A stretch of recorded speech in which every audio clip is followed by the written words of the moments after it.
Hey guys, it's Samra. Welcome back to Jurassic World the game. Site H. It has been exactly 1 week since the last recording, and in that 1 week, well, if you guys do remember what we did last time, that was the unlock of the Ceratosaurus. So we had it unlocked the previous episode, one before the last, and the last one we hatched the first few, and we made a level 20, which is now sitting somewhere over here. Let me check. There you are. Level 20 Ceratosaurus sitting pretty right there. And now we have in the hatchery not only the Pterosaurus, those are cool, of course, 2 more of these bad boys. Let's get these guys hatched. This is progress towards the okay, that was a Pterosaurus. I mean, the reason why I'm hatching these 2 creatures is very obvious, of course. We are heading towards a Ceratosaurus. It's going to be the next tier of strong creature in the park. The plan is basically to have the Ceratosaurus overpower level 20 Indominus. Right now, these 2 are my premier carnivores. They are the best that I have. I am going to get Ceratosaurus, and I think at level... well, I'm going to get 1 level 20 Ceratosaurus, and that should outdo these guys as the #1 carnivore option, which is lovely because it means that we are extending the strength of our roster. Very important, of course. That's exactly how you want to play the game. I mean, to do that, we're going to have to hatch 4 more of these guys, which is going to cost a lot of DNA. So I might think about holding off on that for now, at least, because it's very expensive and maybe a discount will come around eventually. But what I'm not going to wait to do is to hatch some more Pterosaurus, because I actually already have those. I only need to spend DNA on one singular one. And the Pterosaurus costing 3,500 DNA. It's a lot, but it's not that much. So we'll be able to hatch those, and those in 2 days' time will be ready. And as for the evolution, I did make this level 21 Pelacactylus. Now, Pelacactylus, lovely creature. Absolutely love the super hybrid. It was my first super hybrid, of course, and now it's kind of been outclassed a little bit, outshone by a lot of other creatures. We've got a lot of good pterosaurs now. In order to keep this guy relevant, I am upgrading to level 21, to level 30, at least one of them. I can make another one. However, I'm not exactly too interested in that. Right now, like, the level 20 is not too bad. It can be used, and the level 30 is very good. 2,324 health, 726 attack. It looks really beautiful, actually. Except for how, like, horrific its model is. The color's actually quite nice. If you do remember, level 10 looked absolutely nasty. I'm pretty sure we can take a look at that. Yeah, look at the brother. Yeah, I really don't like that color. Level 20 looks a bit nicer and it's green, but still a little bit sickly. And the level 30 actually has lovely colors, nice red blush over here. Makes it look quite decent, like an actual creature and not some kind of oily machine. So that is going to be the Pelacactylus. This is our upgrade for the Pterosaurs position, and we are going to start off on today's episode by getting that Ceratosaurus to level 30. So I mean, the past couple of weeks, I've been, just getting back into this, into my life, really. Uni is on break for a little while. I will be back to that in, I think, 3 weeks time or something. So very soon.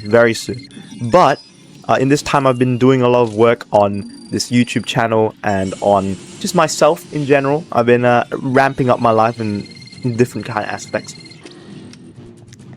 What I have, what I'm still really not used to is how much, I don't know, like, adult life, there's so much freedom in adult life, by the way. You can do so much with your time that all of a sudden, it's so tempting to do so little. Do you know what I mean? Like, I would wake up, you are spending so many bucks, my friend. I would wake up, nobody is there to tell me what time to wake up at. I could just sleep through the entire day, and if I'm not feeling it, like it's a cold day, and it is really cold here in Australia right now, I could sleep like 20 hours a day, which is ridiculous, and I don't want to do that, of course, but sometimes it has happened, which is, yeah, not my proudest moment. Anyways, level 30 Ceratosaurus, with 2,340 health, 394 attack, and this thing is not good. It's not something that we're going to be using in battle to carry. Well, okay, not good is a little bit of an overstatement. It is good, but it's not amazing. This is just for its hybrid. On its own, I would rather have 2 level 20s than a level 30, but of course this looks very cool. Love the colors. Absolutely love the colors. And we're going to get $100 back, which is not going to do nearly enough to cover the damages that has been done, but you know what? It is what it is, alright? And now, I think we have a mission to complete, the Wild Waterfall for Barry, which is something that I think I placed down last week, but I never bothered to finish. And this one, 15 aquatic creatures already done. We are heading very rapidly towards level 76 as well. Dr. Wu. 100,000 coins from aquatics. I wish I had not collected that. Oh, you know, there is a thing known as over progression. You can do too many things and then you suddenly don't have what it takes to finish missions like this, which is part of one of the mistakes I am making that I will be including in my newest guide. You guys should totally wait for that one. Yeah. Alright, so to stick in the evolution chamber while we're gone, I suppose Pterosaurus to level 20 should be pretty obvious there. Save ourselves some bucks. And I believe that is it for the new developments. So let's take a look at our roster now that those things have changed. So, the top order remains the same, of course. We're going to scroll down all the way until Pelacactylus, which is, I think, our second best pterosaur. If you count all the Metrophodons as one creature. This is very good, actually. 1452 ferocity. It stands above level 10 Gorgosuchus even. That's really surprising. And then Eunomorphodon, Pteranodon Gen 2 are our next couple. And then we scroll down. There is Ceratosaurus, which lies just above Uranus and just below level 20 Pelacactylus, which is quite cool. I actually think that these creatures are fairly solid additions. And Pelacactylus, of course, bolstering our top order Pterosaurs, and the Ceratosaurus is just there. It's a tank. I actually think I'll use it less than the Uranus and all of these level 40 legendaries because those actually have attack. You know, there's one thing that I haven't touched on, and that is the new heroic creature, the heroic Alangqua. I've heard it's very bad for a heroic. 100 shards, which you cannot get normally right now. You can't get these through the heroic event. You have to get it through its like kind of road to glory thingy. At level 1 star heroic Alangqua, 870 health and 332 attack. You know what? I think it's pretty decent actually. It's a lot more attack oriented than the Triceratops, for example. And I mean it's 3 stars. Okay, why? That is so underwhelming, the upgrade. Okay, when does it get good? Gets good at 5 stars. So you kind of have to get this thing to 5 stars to make it any good. And I don't think you can do that with the pass, so you have to wait until the next cycle of heroic events where shards of Alangqua will finally be in there. And at level 6 it's very good. It's very good. And its ability, handicap, reduces the enemy attack stat and adds it to your own. So I suppose like this creature itself is not too bad. You need a lot of shards to make it good though. But I mean, I suppose both of the heroic commons are pretty decent. I think the only issue with the Alangqua is how do you get these shards other than this? And I think it will come in the next update when they add it to Tides of Heroism or like the heroic land dino event battle, whatever. But with that out of the way, let's go ahead and do some battles. So this one allows auto win, which is lovely. And it gives you so many resources. We kind of have to do this. Golden rewards is so good. 5,600. If I use my best creatures, like, okay, that's barely not enough. I have to use all 3 Metrophodons to beat this. This is actually insane, by the way. Oh. But you know what? Like, it's important, right? Because late game like this, I don't think I'm ever gonna need to use all 3 of these guys in like normal battles, like event battles. So I would much rather do this. If you are earlier and you have fewer good creatures, then I would not actually recommend running auto win like this, because it is not as effective for doing a lot of events, and also it burns through your coins really quickly. Of course, like doing battles regularly also burns through your coins quickly, but auto win especially so because you don't notice it happening, so you really stop it. So that is going to be essentially our entire top order used up for this event. We're going to get 2,500 DNA in return and Nyctheus Stego, which is lovely. 650 loyalty points also going to take us up there. halfway to the next solid gold pack. Alright, so that's that was that event done. That was a very quick one. What else can we do? What else can we do? Surfactinus? Okay. This seems kind of difficult. Do I already have Surfactinus unlocked? And Skies of the three Pterosaurs, but okay, this one is definitely doable. Alright, let's do this one, and we can talk about the channel and some stuff that I've been thinking about lately. Pteranodon Gen 2 should be able to solo this, yeah? I think so. I think so, definitely. We'll give 3 solos. So, with the return of the upload schedule, well, I think I've been doing alright. The last 2 videos, of course, I don't really focus a lot on views because it's obviously important to get a lot of it.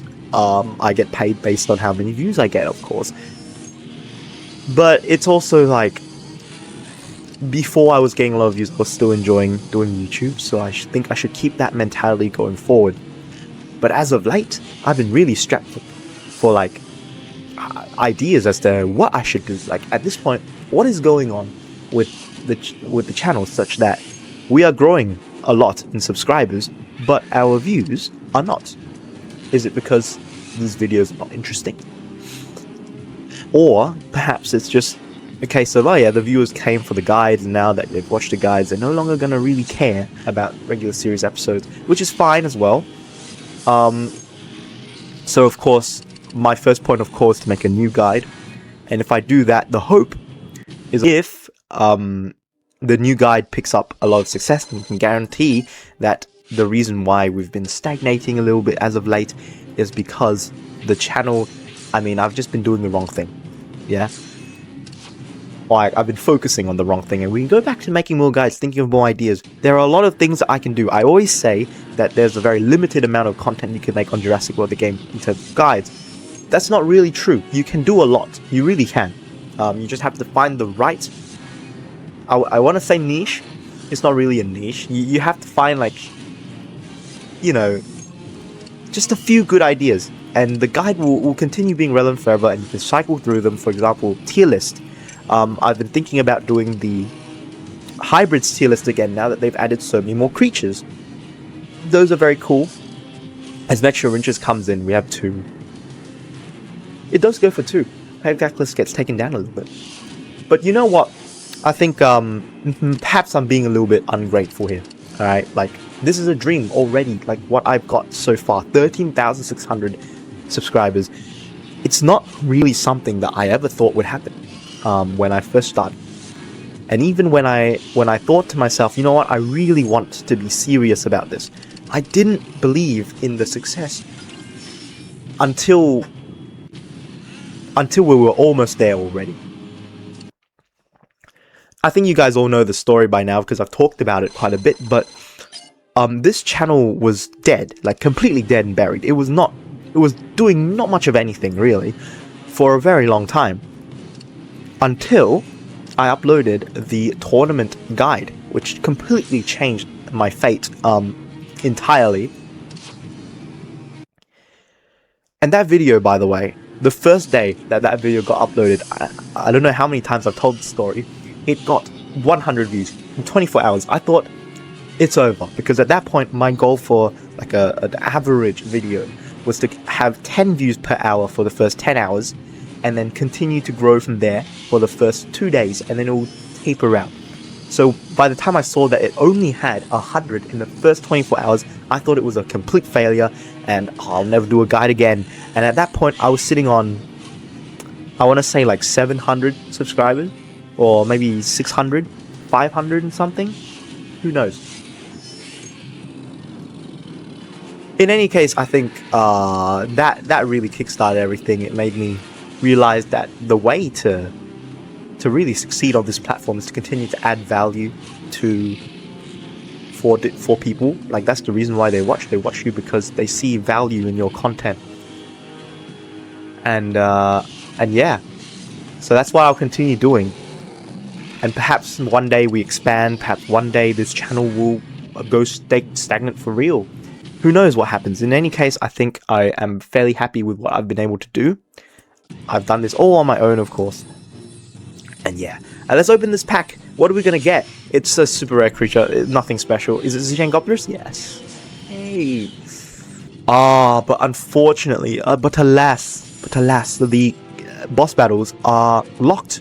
There are 3 boss battles, and I don't have 3 bosses. I have 2. Man, when am I gonna get the BDNA for Salamander? By the way, I need this. This is so important. Like, I'm missing out on so much amber just by not having the facilities to do this battle. Let's check. Salamander, you're locked. Oh, right. Valkyrie, that's the one that I want to unlock. So have 10 level 40 Pterosaurs, which apparently I don't have. Wait, that's ridiculous, is it not? We're definitely... okay, we have to get that in the next episode. That is insane. I'm a level 75 park and I don't have 10 level 40 Pterosaurs. I guess I keep on turning them into hybrids and stuff, but still. Okay. So I suppose we can do that in the next episode for the content. As for now, I don't really want to do any of the events left here. Zvacnus is whatever. This is whatever. 15% chance of a Conraptor. That's cool, I guess. So you know what? I think this is where I'm going to leave it off for today. We're going to finish this episode with a few expansions. Max out the expansions. There it is, just the one. So, this one was another really short one. I should work on the length of these videos. I think this is not really that ideal. But anyways, if you guys have enjoyed today's episode of Jurassic World the Game Site, hey, a little bit of a catch-up session with me and a little bit of check-in with how I've been doing. Please do remember to like and subscribe. Like goal is 250. Haven't reached that as of late, but doesn't matter really. You guys, you gotta be ambitious with the goals. So can we maybe hit that in this episode? Leave something in the comments down below. And as always, I'm Sanrak, and I'll see you all in future streams and videos. Bye!